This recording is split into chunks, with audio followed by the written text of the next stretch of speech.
उदालगुरियाव राभा हारिनि बाइखौ फोरबो फालिदों। उदालगुरि जिल्लानि सिङाव थानाय 4 नं बनगुरुम गामियाव राभा हारिनि गेदेरथार बाइखौ फोरबोखौ उदालगुरि जिल्ला बाइखौ फोरबो सामलाय आफाद आरो पानेरि आन्चलिक ARSU, ARWC, ARNC, BRKR आरो BPS नि बानजायनायाव साननैनि हाबाफारि लाना 3थि बोसोरारि बाइखौ फोरबो फालिफुंदों। बेनिनो दिनै जोबथा सान। दानिया फै उदालगुरि जिल्ला बाइखौ फोरबो फालिफुं आफादनि आफादगिरि बिथां गणेश राभाया खौरां बिजोंनि गेजेरजों मा फोरमायदों खोनासंनि। আজিৰ যিনেকি আমাৰ মুকলি সভা হ'ব, মুকলি সভাত আমাৰ মুখ্য অতিথি হিচাপে পঞ্চদশ যিখন অসম বিধানসভাৰ অধ্যক্ষ তেখেত শ্ৰদ্ধেয় বিশ্বজিৎ দৈমাৰী ছাৰ তেওঁ আমাৰ মাজত আহিব। তেওঁক আমি মুখ্য অতিথি হিচাপে আজিৰ সভাত আহ্বান কৰিছোঁ। আমি গম পোৱা সূত্ৰে তেওঁৰ উপস্থিতি 100% ইয়াত হ'ব বুলি গম পাইছোঁ। গতিকে তেওঁ আমাৰ যিহেতু আমি ক'ব লাগিলে বাইকৰ যিটো পূজাৰ ব্যৱস্থা আমাৰ ইয়াত কৰিছে, আমি প্ৰতিষ্ঠা কৰিছোঁ 20 বছৰ আগৰ পৰা। ইয়াত আমি প্ৰথম অৱস্থাত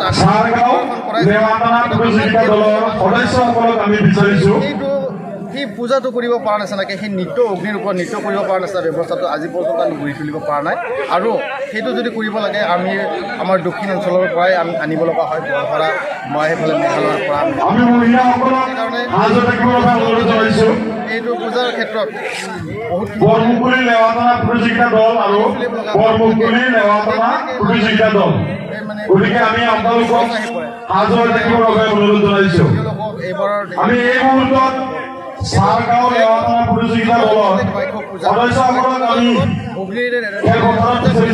কৰাৰ ব্যৱস্থা বা এই পূজাৰ লগত আমাৰ চাফা নৃত্য হওক, কুচি নৃত্য হওক, এই নৃত্যবিলাকতে জড়িত হৈ আছে। পূজাটো এটা বাইখো পূজাৰ অংশ, তথাপিও আমি ইয়াত কৰিব নোৱাৰিলোঁ। সেইটো আমি দুৰ্ভাগ্য বুলিয়ে কওঁ।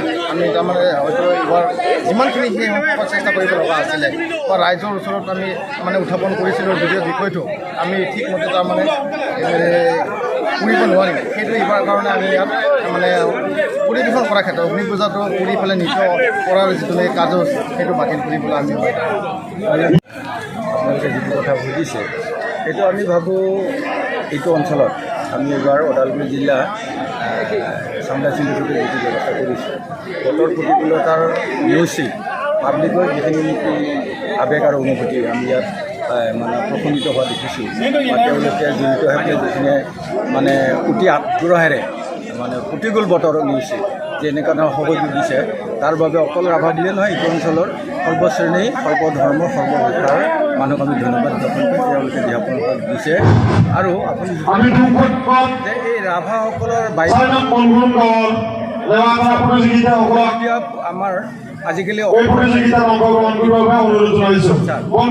ইয়াৰ যোগেদি অসম চৰকাৰে যিখিনি কৰিব জনগোষ্ঠীয় মানুহ কলা সংস্কৃতি বা আগৰ পৰম্পৰা বিশ্বাসবিলাক কিছু ঠাইত কিছু অঞ্চলত হেৰাই যোৱাৰ পৰিৱেশ হৈছে। অকল ৰাভা বুলিয়ে নহয়, অন্যান্য আমি জনগোষ্ঠী পিছপৰা ট্ৰাইবেল জনগোষ্ঠী গতিকে আমি ৰাভাসকলে ইয়াত কেনেকৈ বৈদ্যুতিক ডিজিটেল যুগত যে আমাৰ যিবিলাক অলপ আগতে আমাৰ সভাপতি মহোদয় কৈছে যে আপুনি সুধিছে যে ৰাভাবিলাকৰ মন্দিৰ আমি দেখিবলৈ নাপাওঁ। আৰু এইটো আমাৰ পৰম্পৰা, আমি এইটো পৰম্পৰা যে আমাৰ মানুহে এই বাইখো পূজাটো ৰাজহুৱা ঠাইত আমি কৰা নাছিলোঁ।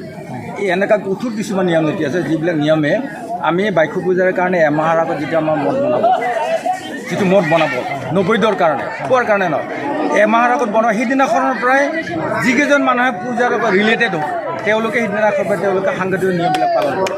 কোনো মানুহৰ ঘৰত গ'লে তেওঁলোকে অনৈতিক সেই মানুহবিলাক জংঘললৈ গৈ পেলাই গতিকে এতিয়া আমি ভাবিছোঁ আমাৰ মানুহৰ জনগোষ্ঠীৰ ব্যৱস্থা অকল পূজা বুলি পেলাই নহয়, ধৰ্মীয় বিশ্বাস বুলিয়ে নহয়, এইটো যিহেতুকে জনগণৰ মাজত প্ৰচাৰৰ প্ৰসাৰতা লাভ কৰা নাই।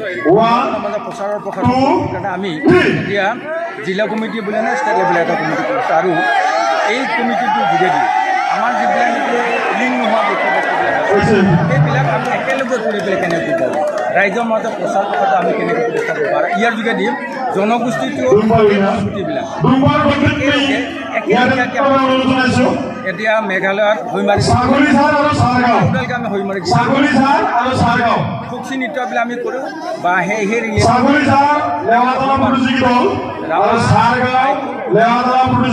গীতবিলাক এটা সাংঘাতিক বা ৰিলেট গতিকে এনেকুৱা ধৰণৰ বিষয়বস্তুবিলাক যিবিলাক বিষয়বস্তু আমি এজে হ'ল ৰাভা জনগোষ্ঠী